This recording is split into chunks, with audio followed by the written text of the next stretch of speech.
Hi, Mickey. Hey, Bob. Hey, Bob. So this is an audio opening. I want you to guess who this is who said what I'm about to read you. Okay. Okay. The American president needs to have moral clarity. They need to know the difference between right and wrong. They need to know the difference between good and evil. When you look at the situation with Russia and Ukraine, here you have a pro-American country that was invaded by a thug. A win for Russia is a win for China. We have to know that Ukraine is the first line of defense for us. And the problem that whoever this person is talking about doesn't understand is they want to hand Ukraine to Russia. They want to help China eat Taiwan. They want to go and stop funding Israel. Did they say eat? EAT? Eat Taiwan? I think they said eat. They may have said beat. That's going too far, Mickey. I've been to China. I've been to China. I've eaten with Chinese. They never eat people. They never eat land. But go ahead. You just have to, slow dining. You have to take your time. They want to go and stop funding Israel. So who said that? I would go with Nikki Haley.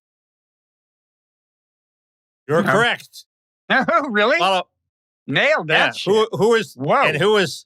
And who is? Who is? No, wait. Who is the king of nailing shit? That's what I want to know. Let's pause on that. Okay. That was a cold open. Let's revel in it. Clues, and Bob just casually gets the bullseye.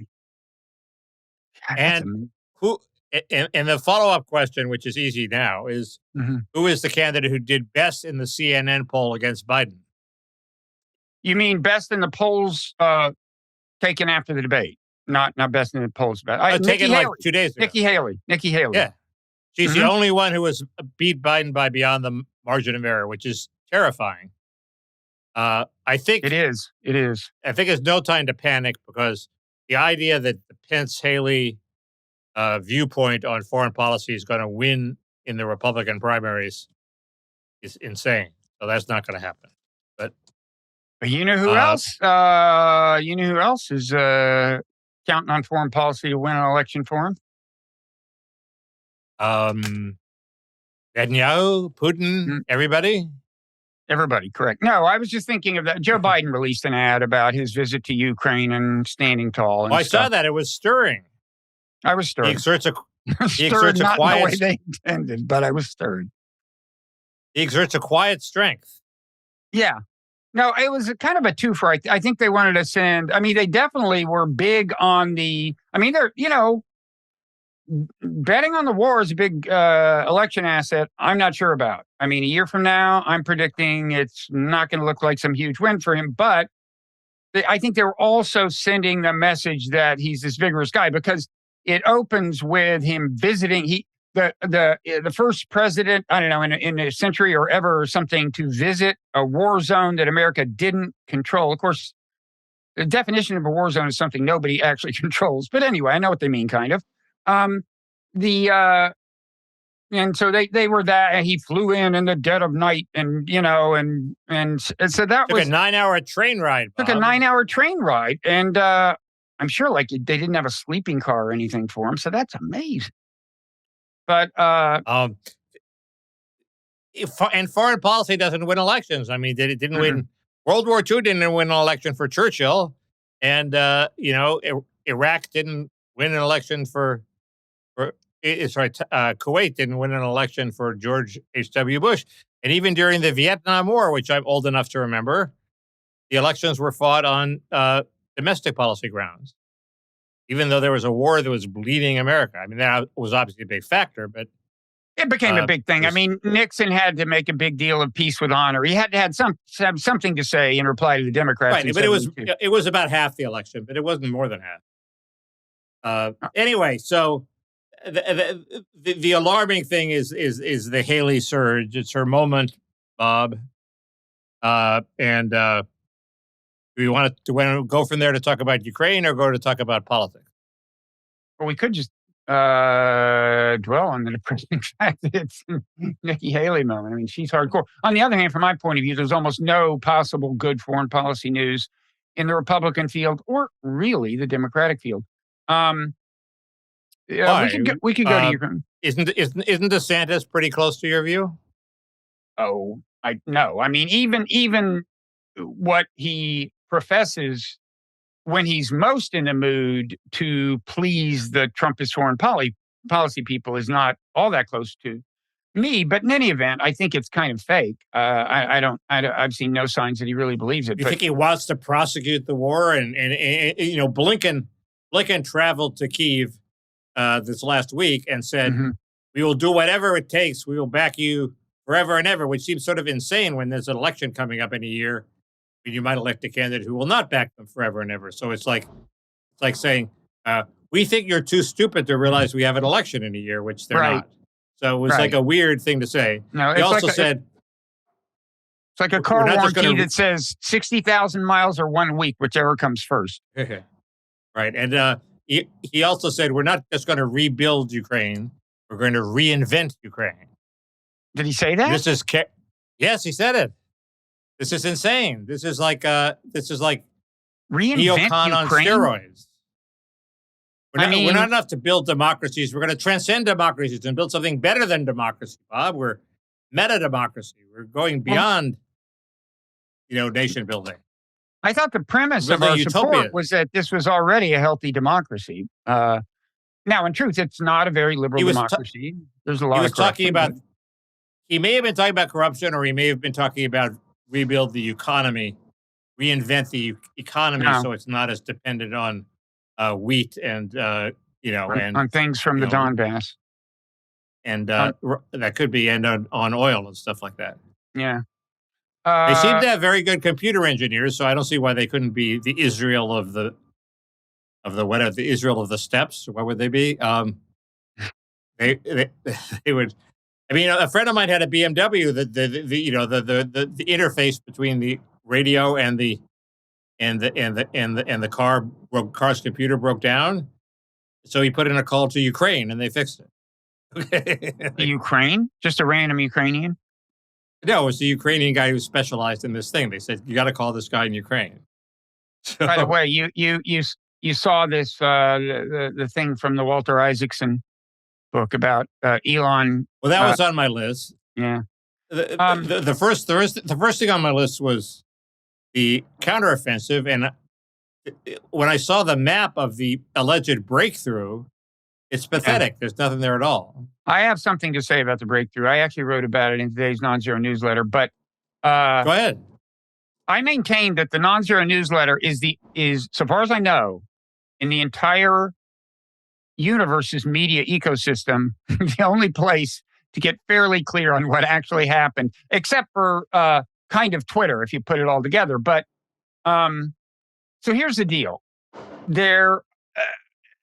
The Surovikin line, as Russia's main line of defenses are called, named after General Surovikin, who has now been sidelined because of his involvement with Prigozhin. But he designed it.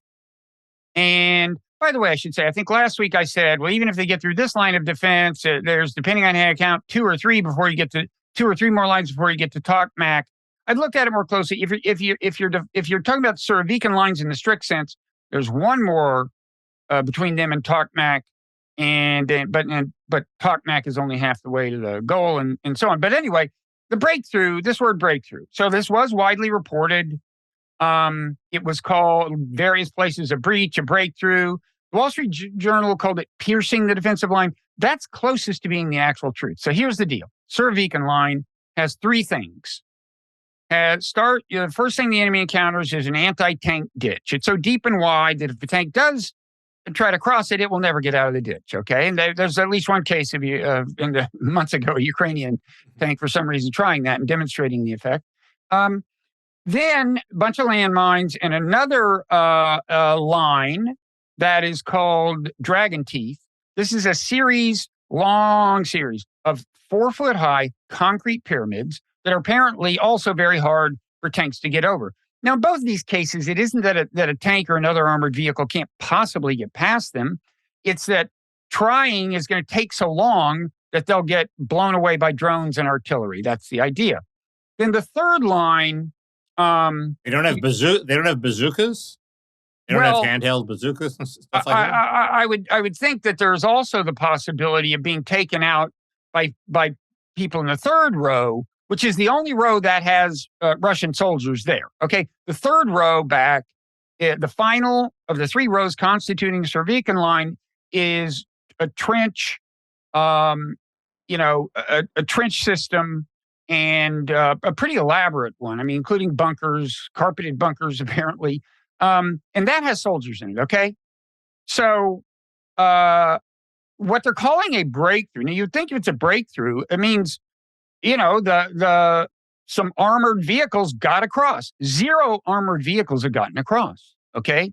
What happened is that the infantry, which has no trouble crossing the first two lines, except for the minefields, which are not nothing, but they crossed and managed to take over a segment of the trench. Okay.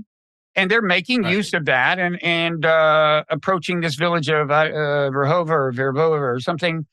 But there's no armor pouring through. That's what a breach is supposed to mean. Okay. And there are no signs that armor can penetrate the Serbian line. I'm sure it may eventually, but that has not happened. And so, sure, they could put like boards over the trench, so they get across the trench. And sure, but all these things boards over the dragon teeth. All these things take time, and with the dragon teeth, I think what they wind up having to do is actually move them aside. Anyway, all these things slow them down, and if they were easy, they'd have done them. They haven't. And the other thing I'd say is like the whole idea of a breach in this war. Let's suppose that the armor got past the line. Well, this is not a war in which the armor's main enemy is on the ground, okay? It's like drones, maybe distant guided artillery or something, but I'm just not convinced that even if they did get armor across this line, which they haven't done, it would be what people are hoping. Well, now it's relatively easy. You see this big surge in the Russian, so the next village is going to be like the last village. It's going to be a grinding war, and so far fought without armor. Maybe they'll eventually get some there. But this is not a breach or breakthrough as those terms, conventionally connote. If when I looked at the map, they just seemed a long way from the ocean. But they want to reach the ocean. There's that too. They want to reach the ocean and cut off the Russian land bridge. And if they even reach the ocean with tanks, would that be a victory? Like, what would constitute a real victory? Well, that would constitute a successful offensive. That was the stated goal, because they want to, cut off the so-called Crimean land bridge. So that would have two effects. First of all, the Russians would no longer be able to transport stuff into Crimea, but also as they were closing that, presumably all the Russians to their west would skedaddle through the gap or skedaddle back to Crimea. No, actually, come to think of it, given that they've got Crimea, they wouldn't have to skedaddle. I take that back. They would be sealed off from Russian support over land, except through Crimea, except over the Crimean bridge. So anyway, there's that problem. I mean, everybody's noted that, but there's still a long way from the ocean. But there's another problem, is that the idea had been that once you get a breakthrough, all that land is going to take a lot less long to cross. And that's not true if you don't get any armor across the line, and they haven't gotten any. And I doubt that it's very true even if you get the armor across the line, honestly. But anyway, look, the rainy season supposedly comes in, 4 to 8 weeks. And so there's no way this offensive will have reached the goals set out for it. And presumably, the Russians are already forming new lines south of the village they're going to fight for. And presumably the rainy season will be spent doing any new defensive fortifications the Russians think they need. So it's the carpeting in their bunkers might get wet. The carpeting in the bunkers might get wet. So they hype this breakthrough as a breakthrough when it really wasn't. Mm-hmm. Wasn't a breakthrough in a meaningful sense, I would say. It's not nothing. It's not nothing at all. It's not nothing at all. They got to the line and they kicked some Russians out of the trenches. That's not nothing. Yeah. But it's not a breach of the line as that was meant. Right. What is your assessment as to whether this thing will be wrapped up by the election? The war? Well, if they have the wisdom, if Biden has the wisdom to push Ukraine toward peace talks, it could happen. There was a good piece by Anatol Lieven in The Guardian about the, kind of the mindset of Russia and the politics of Russia. And when you look at what he's saying, it's not implausible that Russia is ready for peace talks. He says that, look, most Russian elites and most Russians would accept it if Putin said, this is victory. What we've got now is victory. And we're going to have a ceasefire with these lines and then talk peace. The Putin is not, there are the hardcore nationalists that Putin is very mindful of who want total conquest in Ukraine. And we should not forget that. Okay, there's a non-trivial constituency that wants to take Odessa, Kharkiv, possibly the whole country, certainly everything up to the Dnipro. But what Anatol says is, they have been weakened by the assassination of Prigozhin and Putin jailing this Gherkin guy and so on. And Putin, they're under control. So although they would resist the peace talks, Putin can handle that. Putin does not. He would rather not have a big mobilization, which is what it would take to appease them anyway. But the other thing Anatol says is, Russians, by and large, most Russian elites didn't favor the invasion. They don't want the total victory the nationalists want. But most Russian elites and most Russians do not want to see what they consider loss, which is to say, Ukraine taking back the eastern Donbass and Crimea. So, that would likely trigger a mobilization. And you got to remember, if Russia opts for a big mobilization, Ukraine is in serious trouble unless there's some miracle weapon on our side we haven't heard about. There's no chance that Ukraine is going to take back the Donbass by next year, is there? I mean, not by January 1st, no. By election time? Okay, it seems very, very, very, very unlikely. Because again, I don't know what these people are betting on, honestly. When you look at the fact that still so many people in the U.S. foreign policy establishment make you sound like some kind of Putin stooge if you suggest peace talks, my question is, what is their scenario? What this offensive drives home is that there's not going to be some big breakthrough. What we are fighting is a war of attrition. And Russia is 3.5 times as big as Ukraine in population. And my advice is, don't fight wars of attrition with countries that much bigger than you. So I don't know what they have. Now, some of them hope that, Putin's regime will collapse. Not completely impossible, but I don't know if after Iraq and Syria and Libya, they still think regime change is a great idea. I give up. What about the F-16? This is my last military play with toys question. What about this? What about the F-16s and all? Isn't that a potent weapon that we're giving them that they don't have now? Yeah, but I haven't heard anybody say it's some kind of miracle weapon. It's not nothing. But I think honestly, a more likely thing would be, as I've said before, it's kind of disappointing that the U.S. didn't have some kind of drone superiority. I would say if there's some kind of miracle weapon coming, it's more in that realm. Like Silicon Valley, we don't know it, but the Pentagon has been putting their heads together with Silicon Valley, and they've got maybe these, have you heard about these drone swarms, these AI drone swarms? It's like, they're like birds. They're unguided, right? But they can make independent decisions, and they respond to one another's independent decisions, right? Something like that, right? They're more realistically, they're a pack, not a herd. I guess, as Instapeta would say, they're a pack. Yeah, they're a wolf pack. They're not just mindlessly proceeding toward the target. They're talking and figuring out how to kill the target. They have no one leader. But more realistically, it would be something more modest in their drone realm, which is not impossible. But There was this interesting story about how in the New York Times about how the Navy was slow to adopt drones. Obviously, drones are the future. They're going to, our aircraft carriers are sitting ducks as they always have been, but now they're especially sitting ducks since they can be taken out by this sort of weapon. And then 2 days later, the Pentagon announced, "Oh, we have this big drone program ready to go." So they claim to be making progress. I don't believe it. While we're on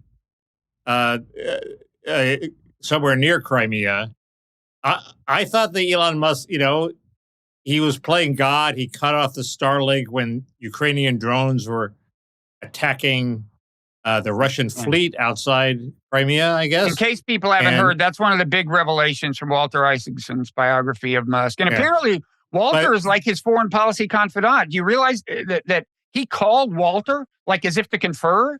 Like, I'm thinking about shutting off these drones. I mean, that's my kind of biography. What did Walter say? That's access. That's access. I don't know what did Walter say? He just reported what Elon was saying.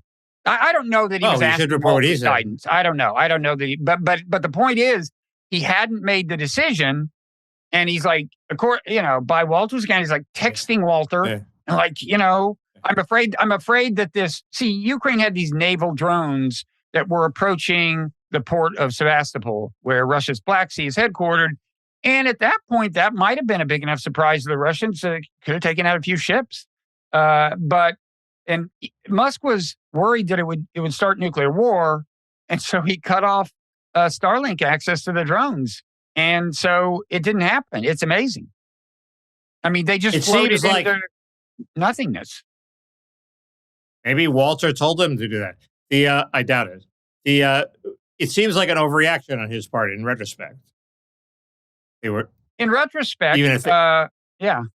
I mean, my line all along has been the thing to worry about with nuclear weapons is when Putin feels that his regime is threatened by further Ukrainian success on the battlefield. That he's not to that point, and all the so-called red lines they lay down, don't by themselves deserve to be taken real seriously, probably. I mean, in Vietnam, supposedly we fought with one hand tied behind our back because we were worried about China or Russia, I forget which one, entering the war. And maybe both. And so we wanted to win, but not win too dramatically. That was the argument against it. And this is Ukraine wants to win, but not so dramatically enough that Elon panics and cuts off your Starlink. It's like you can't win. Okay, it's like it's a stupid war to keep fighting if the rule is that you can't really achieve any victories. Well, it's more complicated, but anyway, I mean, Ukraine seems pretty uninhibited. I mean, they've been. I mean, within the last few days, they hit that city where the Russian military, kind of the headquarters in Russia of the warfighting operation, whatever Rostov on Don or something. Is that the city that Prigozhin wanted to take over? Yeah, it's the one that he did kind of take over. I mean, the tanks parked there and nobody did anything. But yeah, I mean, they're Ukraine's doing pretty much. I think the one place we laid down the line is when Ukraine had an avowed neo-Nazi use American-provided armored vehicles to cross into Russia and kill people. I think we yanked on his leash a little, but I don't know that I don't know what other constraints we put on him. I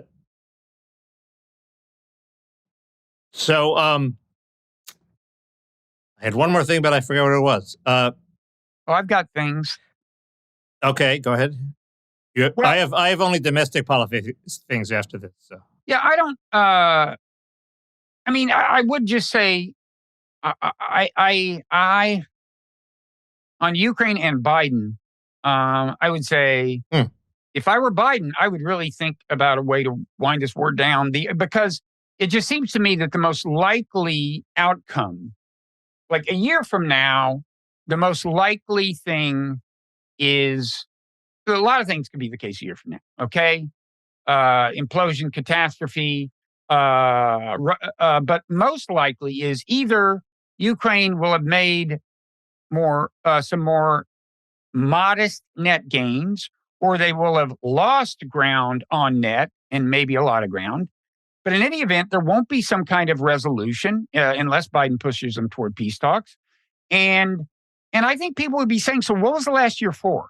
Okay, tons of Ukrainians died, tons of money was spent, more of Ukraine was destroyed, more and more people refugees in Ukrainian refugees in Europe are never going to come back to Ukraine because they're forming roots or their husbands have died. It's like, what was this for? I think that's going to be, especially since, remember, Biden's own chairman of the Joint Chiefs of Staff said in December of 2022, folks, this may be as good as it's going to get, time to wrap it up. Well, it hasn't gotten much better than that since then. He seems vindicated as of now.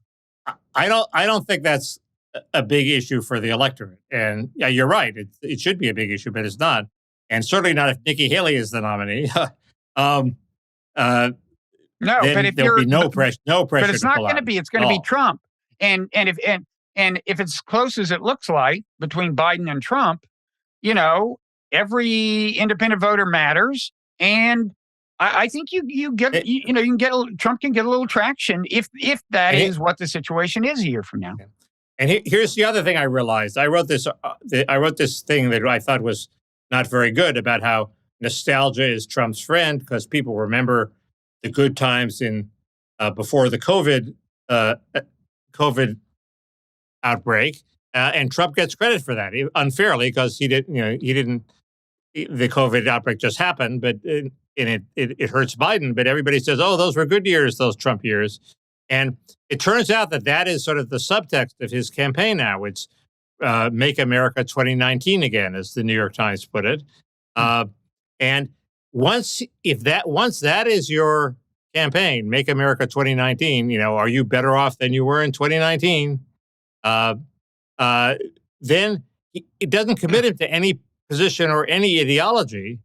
He can go left or right on foreign policy. He can go left or right on the border. He can go left or right on populism, or he can go populist and not populist. So he can take advantage of whatever opportunity foreign policy presents. So if the opportunity is to say, what was this war for? He can take it. He's free. He's totally liberated. It's scary because during his first term, you could always trap him with what he'd said during the campaign. Oh, now you say you want an amnesty. Well, during the campaign, you said you wouldn't, and then he would back off. The second term, he won't back off. So wait, he's saying 2020 was better than now along what dimensions? 2019. 2019? Every dimension. Inconveniently, by the way, that was not the final year of his administration. I know, but we're overlooking that. It was 2020 was also a worse year than 2019, and he was president. It's a detail. But he's saying, economically, I don't think things necessarily look bad for Biden. It's a wild card, but there are two great mysteries in the campaign, and we've talked about this before. One is the mystery is why are people so unhappy with the economy since it looks pretty good, okay? And I think if that is a mystery for Biden. It's a challenge for Biden to figure that out, because if he figures that out, he can win. Or if Trump figures that out, he can beat Biden over, with a stick over it. But I think it's a worry about the future. I don't think it's people saying we're impoverished now. I'm not making enough income. Incomes are there's a recession coming. I don't think people are thinking that. I can't afford a home. They could be thinking that. I don't think it's inflation. I think they see a future where AI dominates, where their jobs are in jeopardy. Society is going in a direction which they don't really like. It's for more surveillance, more control. AI generated pandemics in their future. AI might just, I think, didn't you write there's a 10% chance it would kill us? I didn't write that. You were quoting somebody. The stat is a survey of the actual AI researchers showed that chances of it destroying all of humankind, the median was 10%, which means 50% of them said it was at least 10% or higher. And anyway, people don't like where we're headed, and you desperately need some candidate to say, no, it's going to be okay where we're headed. We're going to have 30 more years added to our life. We're going to have all these new drugs. It's going to be great. And you'll love it. And at least here's a path. I'm not predicting success, but here's a path where it might turn out okay if you follow me. Mm-hmm. And Biden gives no confidence, and neither does DeSantis or anybody else for that matter, although DeSantis is an effective leader. So if whoever figures out that mystery, I think wins. Yeah. And the mystery for Trump to figure out is, this is a story in USA Today that seemed really important. There are all these non-voters out there who don't vote in part because they think the election is rigged. And they're overwhelmingly for Trump. So Trump is faced with the Georgia dilemma, except this time it's going to hurt him, which is, how does he get these voters to the polls, say, oh, this time it's not going to be rigged. I have to get you to the polls so we can win. Mm-hmm. You would think a smart speechwriter could do that. But anyway, that's it's certainly not something he mastered in Georgia. And it's a weird new thing that turned up this week. I didn't realize there were that many non-voters. I didn't realize there were that many, that they were that overwhelmingly for Trump. No, I hadn't heard that. But apparently there are. On the economy, one thing, I think there's been simmering but growing discontent with the economy for like a decade or two, because the gig economy is no fun. It used to be when we were not only kids, but young adults and early middle-aged. It used to be that, there was such thing as job security for a lot of people. You would sign on with a company, and unless you screwed up or economic apocalypse hit, you were in pretty good shape. You had a community of people at work. You knew them. It was stable, pension, healthcare, so on. So I really think, especially younger voters, there's already been this unease. And now I think you're right about AI. It's an interesting question. It is not out of the question that workers displaced by AI alone over the next year will be kind of non-trivial and have an impact. Right. Viewers don't realize I had a huge crisis before this show. My computer didn't work. You did, yes. I ran to the Apple store, and the guy fixed it, by holding down the start button for a second longer than I did. Mm-hmm. But he was a very nice guy, very helpful. And I kept thinking of asking him, isn't your job going to be put out of business by AI within 6 months? And he said, not so long as people like you are the ones buying Apple computers, Mickey. I didn't dare ask him. He was bigger than I was. He was a huge guy. But apparently AI is being, every indication is AI is being adopted way more rapidly than we think. I met somebody who works for a big computer company. They use it every day now. It's instantly put into place. So that is a big fear. It's scary. The DeSantis, the DeSantis campaign was just schizophrenia this past week, because first a hurricane hit Florida, which was great for him because it got a chance for him to show off his leadership skills. He handled it very well. He flew back to Florida. Didn't get enough press for doing that because the press is incredibly biased against him, but he got some good press.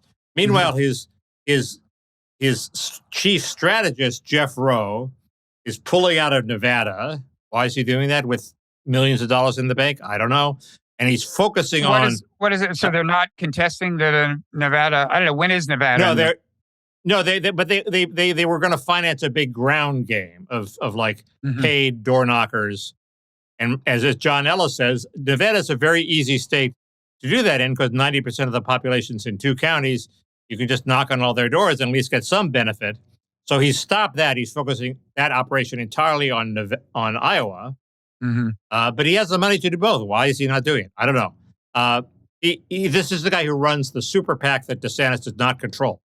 That's the problem. All the money is out of DeSantis' control, in the control of his former chief strategist, Jeff Rowe, who everybody seems to hate.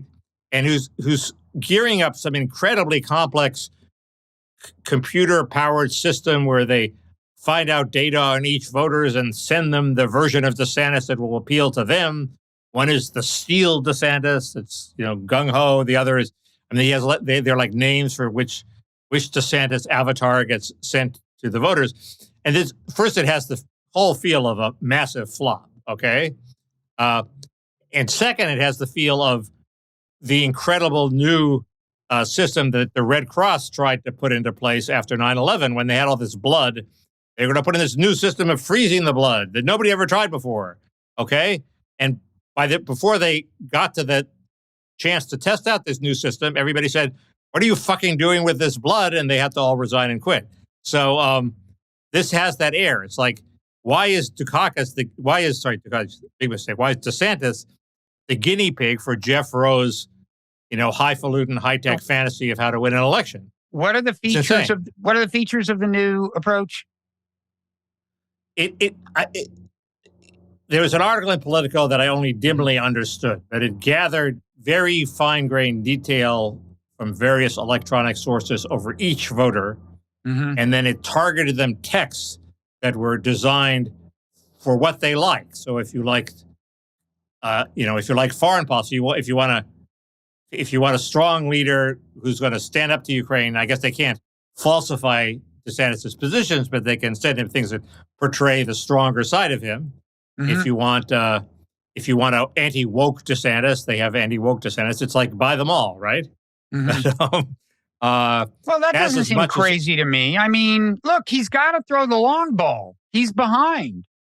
It's or go for the long ball. Or I don't know. It seems to me he's still, my point of reference, he's still way ahead of Gary Hart, where he was against Walter Mondale.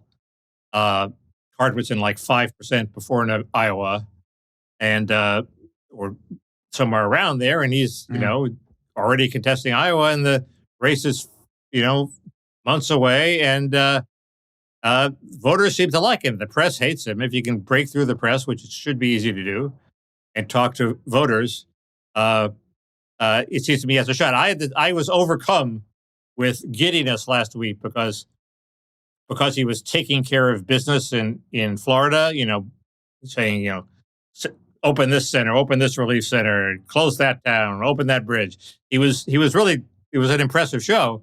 And I thought if they only made the Bachman-Turner Overdrive song, Taking Care of Business, his theme song, Bob, that this That's would not that bad. That's not that bad an idea. The crowds would be chanting "Taking Care of Business" when they played the song. It would generate a little enthusiasm.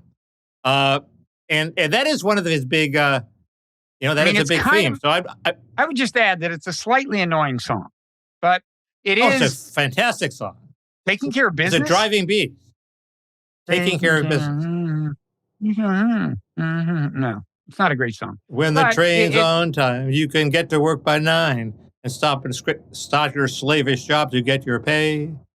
If you ever get annoyed, look at me, I'm self-employed. I love to work at nothing all day. And we'll be taking care of business. It's relentless. Every day. Fantastic. Taking care of business. Wait, did they also do The Boys Are Back in Town? No, that was Thin Lizzy. They did You Ain't Seen Nothing Yet, I think. You Ain't Seen Nothing Yet. Yeah. That was their big. But this is a song that stood the test of time. I don't know. And songs that are annoying often are good crowd songs. I mean, Bill Clinton made a theme song. Crowds that annoy you, so that would be perfect for DeSantis from my point of view. What was Trump's song? Trump had better. What was Trump's big song? Oh, I Can't Get No Satisfaction was one, right? No, it was You Can't Always Get What You Want, which is a perverse, ironic side of play. Yeah, but the best use of music in campaigns was Sarah Palin, them playing Barracuda after Sarah Palin's Now that's speech. A good song. Now that's a song that gets you revved up. Well, it's a really good song, and she hated it, of course. She hated the authors of the song hated them using it, and Sarah Palin hated the song, and they used it anyway, and it was great. That's what was so good about it. It was a big fuck you to both Hart and Sarah Palin. Um, Anyway, well, anyway, that's not a terrible idea. I mean, it's probably a key demographic. If he's trying to wrestle voters away from Trump, that demographic, which is to say ours, I just mean age-wise, is key, right? That's the heart of Trump support is people as old as us, right? right. No, yeah. I mean, So you would were. think. I was But in high anyway, school. it's I not was in high it's school when that. not the game changer that I thought it was, perhaps. Hmm. Given how little coverage his handling of the Florida hurricane has gotten. I mean, we've already forgotten the Florida hurricane, right? It's like happened. Wasn't Well, they have devastating to have enough more for us to business that remember. he's taking care of than the hurricane. They have to depict him as this Right. guy who's taking care of all of Florida's business. Okay. Alienated the biggest employer in the state, stuff like that. Yeah. Joe Klein wrote a very good column where he had a wishful theory about how Trump is going to collapse, which dovetails with my theory. My theory is the more he shows up in public, the more crazy people will realize he is. And Klein says, "Oh, people haven't focused on right now. They're just reacting against the indictments and telling Biden to back off. And if they won't begin to focus on, do we really want to nominate this guy and have him around for 4 years, for a few months until December?" I at first found that incredibly confidence inspiring, and then I thought, no, it's just wishful. But it's a great column on Joe The Klein's idea is that Substack. the closer the reality gets, the more people realize they don't want it. Yeah, they haven't focused yet. They're not focusing on that. They're focusing on all the fights about the indictments and the weaponization of government and all that. And they're So will not. Trump pardon all these guys that got sentenced this week? Which and by the way, they all I'm in think he favor will. of giving them stiff They all sentences. think he will. The sentences seem a little long. The 22 years at least. Not to me. Not to me. Depends. This is the most, in a certain sense, the most sacred ritual in American democracy that they wanted to, not just derail in the sense of disrupting a ritual. They also wanted to keep it from functioning as designed, which is to say, actually usher in the peacefully elected president and install a pretender. I mean, this is serious shit, man. I know it's serious shit, but what none of the stories conveyed, I mean, is how much evidence they have that Tario and the other Proud Boys actually wanted to stop the election of Biden, as opposed to doing a show of force, a dramatic show of force to protest the election. But if they caught the pickup truck, they wouldn't really know what to do with it. Correct me if I'm wrong, but the Proud Boys initiated the key breach of the security perimeter intentionally. That's different. They clearly breached the security, but the question is, what were they going to do when they were in the Capitol? But that's not.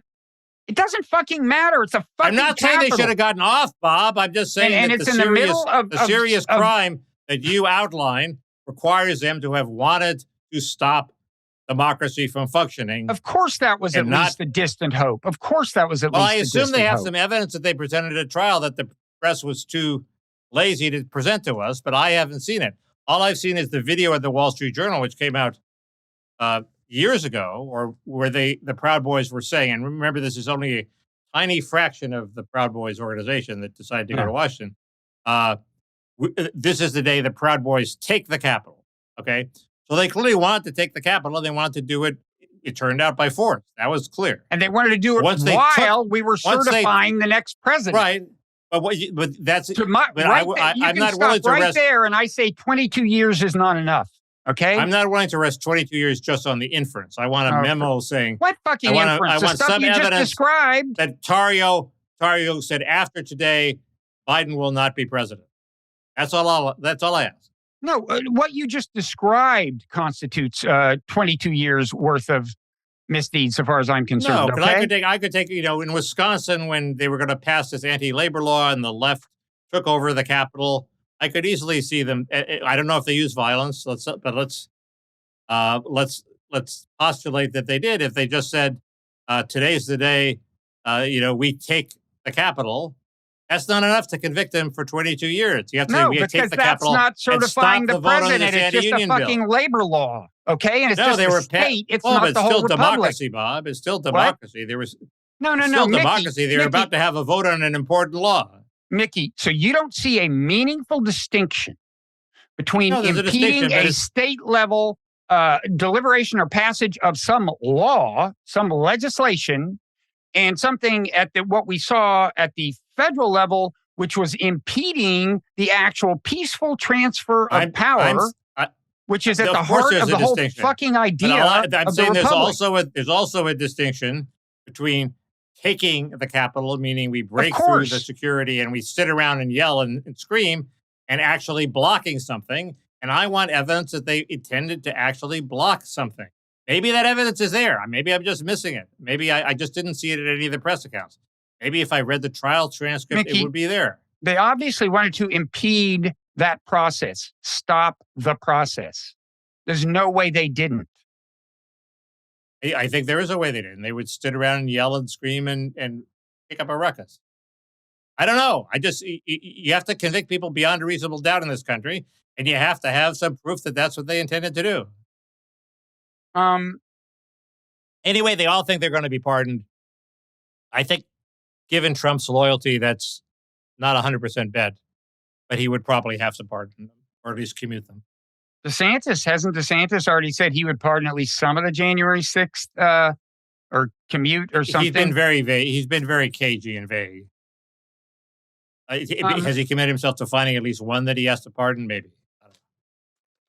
So what else? Well, we're running out of time. Anyway, Eric Adams joined. You're happy about Eric Adams this week, right? Mayor of New York.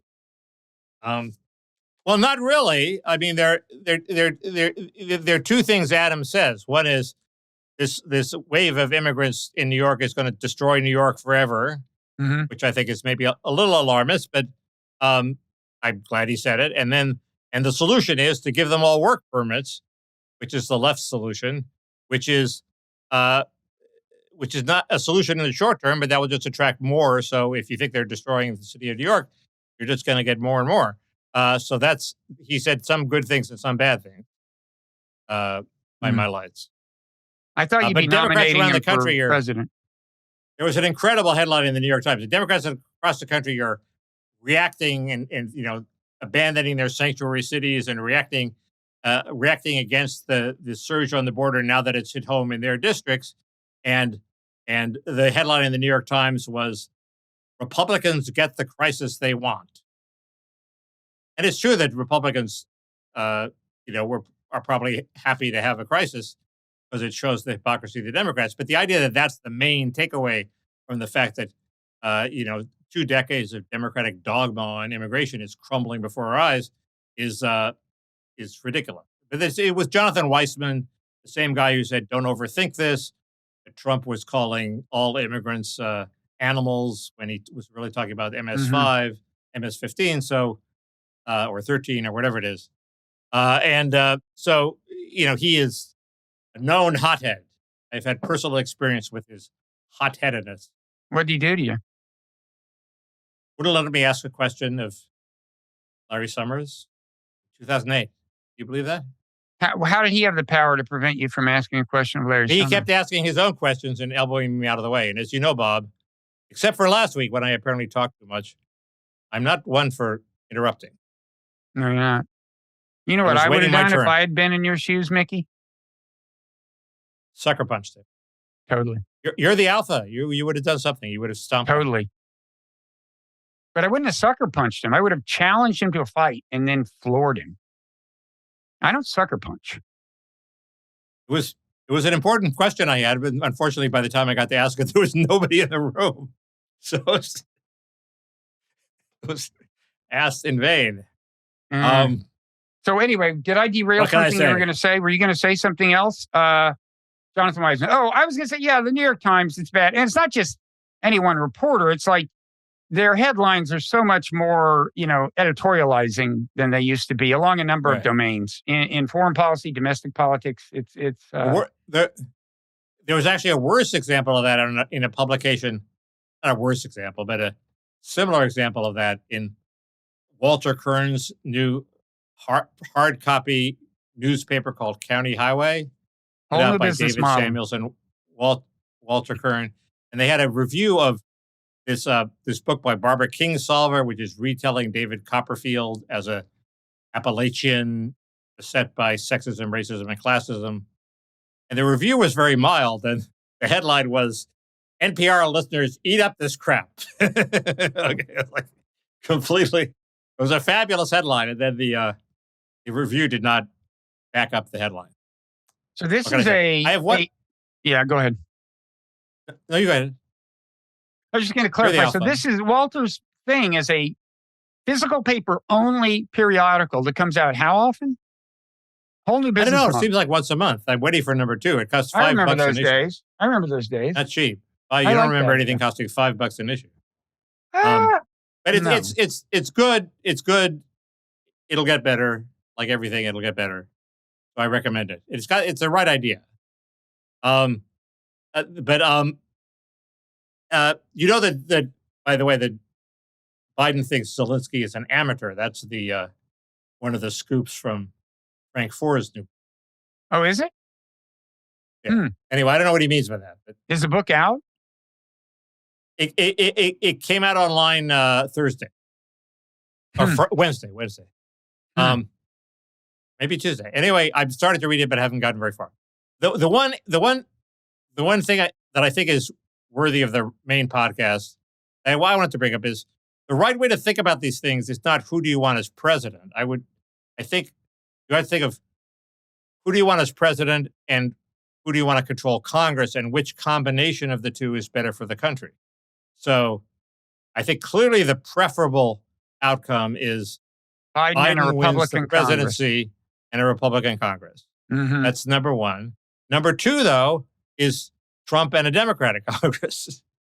But you want to limit the damage. You don't get your wall either way. These guys can do. What about your wall? So that the wall. Of course, Trump has already demonstrated his inability to actually build a wall, but still, he only had 4 years, and for 2 years, a Republican Congress. What do you expect? Trump would have to exactly. Trump would have to do something about the border, and he couldn't do worse than Biden. Whereas Biden with a Democratic Congress is the worst because they're going to, by my lights, because they're going to do all sorts of big FDR-like things that are not really FDR-like, and the third best would be Trump with a Republican Congress, hopefully with a small majority, so he couldn't do too much. Mm-hmm. I don't know, but you have to think like that, and then you're paralyzed because you don't know whether to vote for Biden or Trump because it depends on who's going to win the Congress. Mm-hmm. And then you have to figure out if Trump wins, does he have coattails so he'll automatically get, he'll win control of the Congress, or if Trump loses to Biden, does that mean he has no coattails? I don't think so. So but I think it's the way you have to think about it if you're a patriot. Yeah. One more question on this line. If we imagine the scenario I keep championing, that some, establishment yet maverick Democrat will stand up and say, I'm running for president, some actual credible candidate, I'm challenging Biden. If that were to happen, how long do we have for somebody to do that? Because it's just, if it doesn't happen, people are panicking for the third time with this CNN poll that shows every Republican candidate beating Biden or tying him. Well, plus these polls showing, really look at this. There was a CNN poll showing 2/3 of registered, it was a combination, registered Democrats and Democratic-leaning independents. 2/3 of them want someone other than Biden. Well, everybody wants someone, but the question is whether they'll still vote for him if they get him as the nominee. And but they may just not turn out. They may just not turn out. They also may not turn out. But so the idea, there's some talk that Newsom is chomping at the bit so much that he might jump in. No, but this is the brilliant scenario is, since it's a kamikaze mission, Newsom jumps in, he gets huge numbers of votes, like 40% of the vote immediately goes to him because people are sick of Biden, as you say. Maybe even beats Biden in New Hampshire, okay? And then everybody hates him, and it clears the field for the real Democrat who you should want, who is Shapiro of Pennsylvania. Haven't thought everybody about him. agrees is sort of the don't best, know much about it. Is he governor or what? He's governor. He's popular. He's done okay. He rebuilt his highway the same way DeSantis rebuilt his highway. Yep. Very quickly. He rebuilt 95. I'm sure there's bad stuff about him. I'm sure he's not as good as he looks. But right now, he looks like the best of the field. And is he less than 80 years old? He's young and vigorous, but he just started his term. The problem is he'd have to abandon a governorship close to his term, as opposed to a senator's seat. Well, I'm sold. I'm sold. I'm on Team Shapiro, and I'm not sure I'd ever heard of him until it requires Newsom to be very. It requires Newsom to be so ambitious he does a stupid thing. What Newsom wants is somebody else to be the kamikaze, and then he jumps in later. Well, it's just, I literally believe you could randomly select a Democratic senator and they would have a better chance than Biden against Trump. I literally believe that. But certainly, Chris Murphy, and among governors, Gretchen Whitmer in the House. Yeah, go ahead. How about somebody who placed third in a Senate race? Would that be you? I placed third in the Senate race. Might have been thinking. Okay. We'll leave people wondering. There's this debate between Newsom and DeSantis that's scheduled. And I think by the time it rolls around, Newsom might not want to debate DeSantis because he doesn't think DeSantis is important enough. I hope that's not true. But it's, DeSantis has started to tick up in the polls. So DeSantis fans are taking heart in this incredibly small tick up in the polls. Mickey's hope springs eternal when it comes to DeSantis. And it's kind of touching. It's poignant. I'm just a natural optimist. Yes, you are. Like me. So, Mickey, before we transition to the parrot room, we have an announcement to make. It's true. How should we make this announcement? Are you reading the script? You've written it down? What are you reading? No, I have not. I'm trying to see if we have anything to talk about in the parrot room at all. But anyway. Sure. Jimmy Buffett would be a good transition because he leaves in his wake a lot of bereaved parrot heads. Right. Be a good transition to what we're about to talk about. Speaking of bereaved parrot heads. Okay, over to you, Mickey. Well, Bob and I both have projects that we want to work on that we haven't had time to get to. Bob's is probably bigger and more legitimate. You have a book to write. I have a bunch of things I've wanted to write.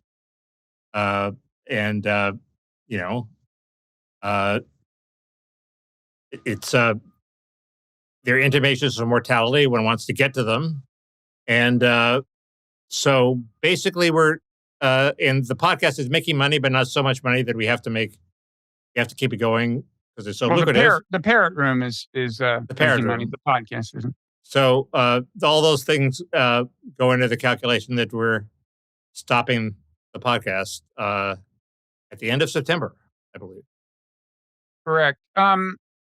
Yes. And I mean the logic's more straightforward in your case. You're going to save a ton of time. I'm still going to do a Friday podcast as well as my Tuesday podcast. And it's not totally clear what form that will soon. Yeah. I'm not going to do the subsequent marathon 2-hour. It'll be less taxing than dealing with my raging ego. Well, it will be. I mean, it will be more aligned with my other projects. I would say in terms of subject matter and so on. But I think it's what is. Yeah. What is your other project? Is AI now or it looks like empathy? It looks like I will be writing a book on AI, but the contract hasn't been signed, and I'm superstitious about talking too soon. But it'll be one or the other. I mean, it's the same. It's the same publisher either. I owe somebody a book before terribly long. I owe a publisher I know of a book before terribly long in either event. It'll be a different book, a different lineup of guests if it's AI or if it's cognitive empathy. Right? Yes. You have to wrangle the guests. This is going to be almost as time-consuming as dealing with me. Well, we can talk about this in the parrot room.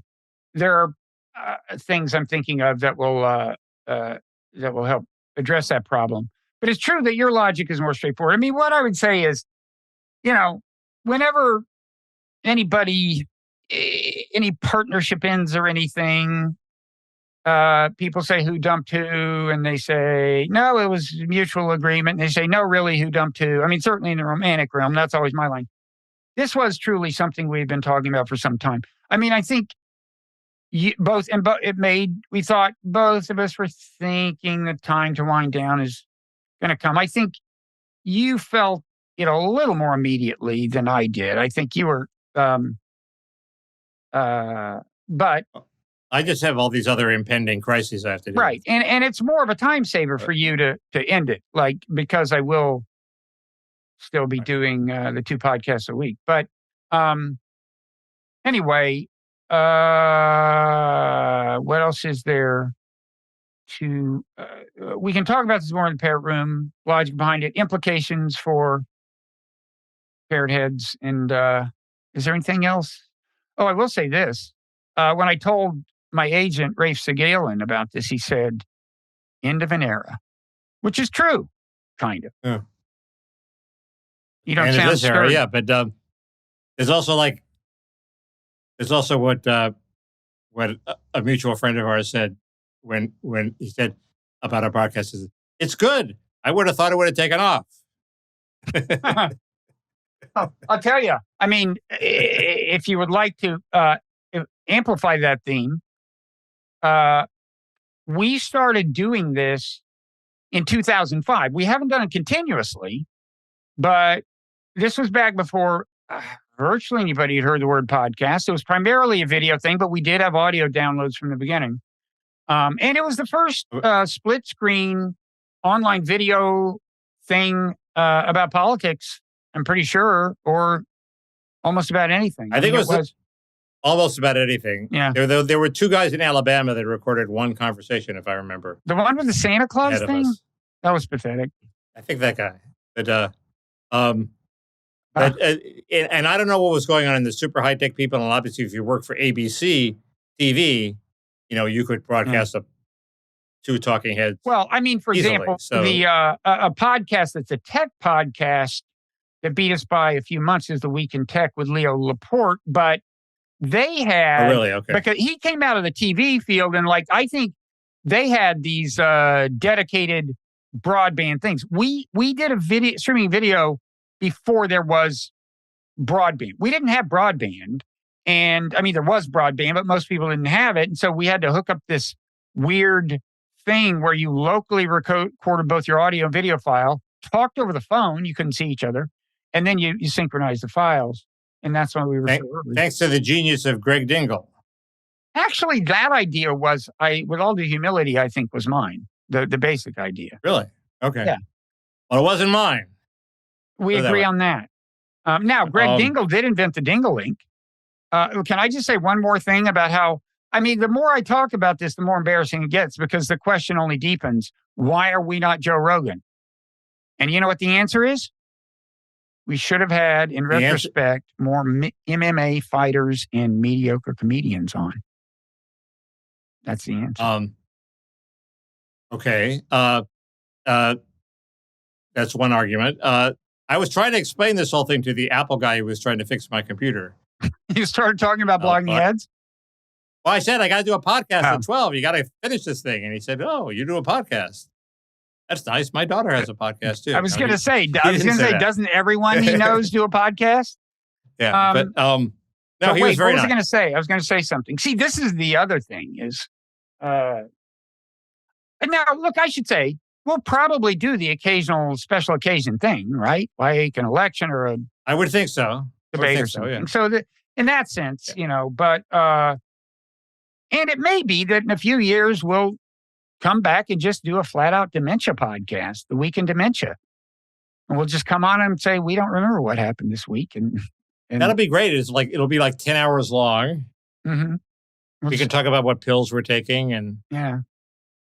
It'll rival the George Brett conversation. Let's put it that way. Oh, I know what I was going to say. Yeah, what George Brett conversation? See, you probably I don't even want to go before. That's the other reason this needs. I do not want to go into this. I do not want to go into the George Brett conversation. Final bragging about the early blogging heads. I believe we had the first in the entire universe user interface for generating a link that would take you to any point in the video. even Google Video, this is before Google bought YouTube, did not have it for a few months after us. That was something to let users, it's now familiar on YouTube. You pick whenever when you send the link, you can pick it, you can make it start at any point in the video. We had that in 2005. I rest my case. I rest my tribute to Greg Dingle, inventor of the Dingle-link, as we called it. I thought he did more than just invent the Dingle-link. Oh, he did a lot of stuff. I thought he helped get it all off the ground. No, the whole system. He built a system for synchronizing the two sets of files on the server so that I could do it. Right. I did it. I would go up to the server with his user interface and synchronize the two, and it would come out. No, Greg is he's doing fine. He went to Facebook, and I think his stock options worked out fine. Unlike the blogging head stock options. Hey, don't rub it in. So, okay. Well, I'll see you in the parrot room. I guess we will. As for, Nonzero podcast. The parrot room is ending too, but what's that? Not this week. Parrot room is ending, but Nonzero podcast feed's not, and the Nonzero channel on YouTube isn't, and I'll know more about what exactly it's going to contain, aside from the Tuesday podcast it already contains in the future. And we'll talk about this more in the parrot room, I guess, which is our finally cheap stunt for, cheap gimmick to get people to subscribe to parrot room, right? Yes. Why don't we put it this way? Cheap gimmicks. Why don't we put it this way? Everything we've said so far about why this is happening is a lie. And we're going to tell the truth in the parrot room. How's that? I tell the real reason story. Yeah. Okay. So patreon.com/parrot room, the real story. Okay. We'll see you then. I will. Are you going to show us the parrot? Let's have the parrot come on. Yeah. See you there. The real story.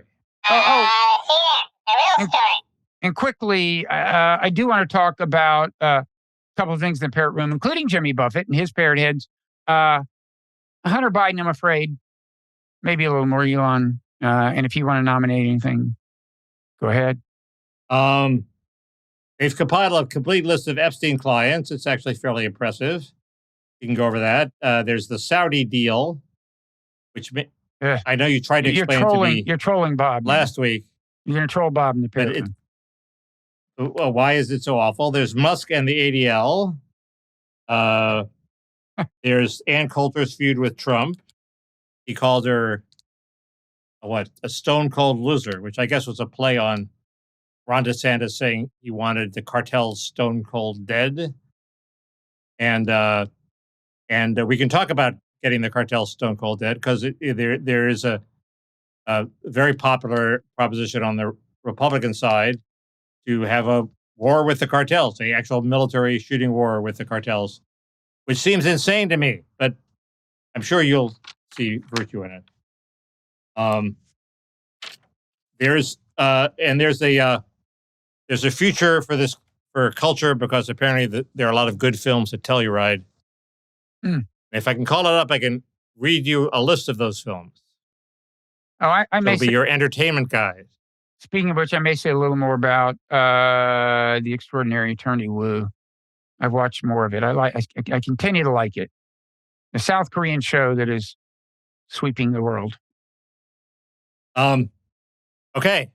All right. We will taking care of business. We'll be taking care of business every day. Every way. All right. See you there.